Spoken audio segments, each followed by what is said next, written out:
One single tree, 11,000 miles of car emissions.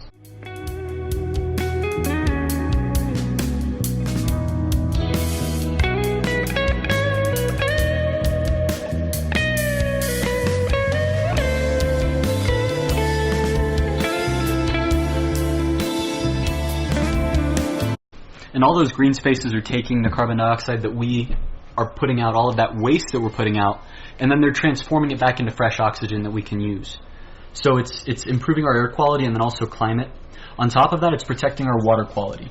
Having plants with roots in the ground makes it so that a lot of the stuff that's running off from our roads don't go and seep into the watershed. The roots provide some solid ground, so that way, one, the ground isn't eroding and moving away, and two, other toxic chemicals are staying and aren't going and spreading out to the other environments. So that heat buildup, soil erosion, improves the air quality. Here's a stat. One single tree removes 26 pounds of carbon dioxide. That's equivalent to 11,000 miles of car emissions.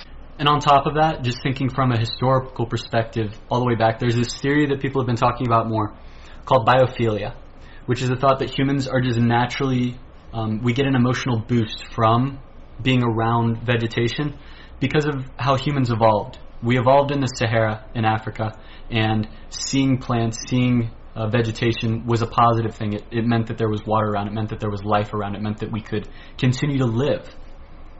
That was a long time, that was thousands of years that we evolved in that kind of environment. So today, humans are still getting those little instincts, like what we talked about in a couple of the other interviews with people. Like, we have all of these instincts that were built up in the past thousands of years, hundreds of thousands of years that humans have been evolving, and they're still taking effect on us on a daily basis.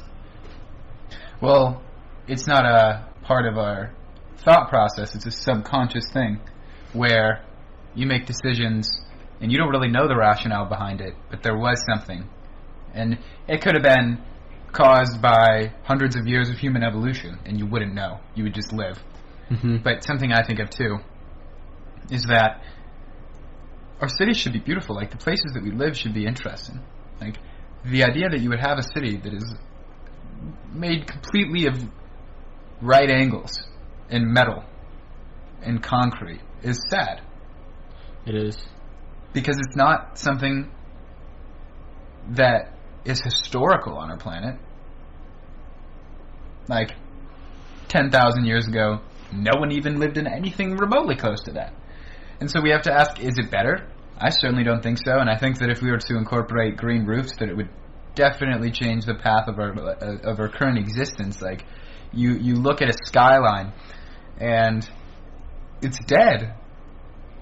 Like, there's no life to it. It's a massive structure.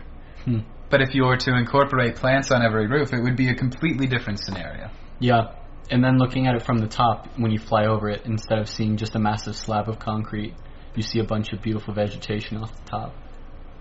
That's something that we've talked about a couple times, but building cities like that include vegetation better, like on the structures themselves. When I walk through New York, I feel like every breath I take I'm intaking things that are terrible for me.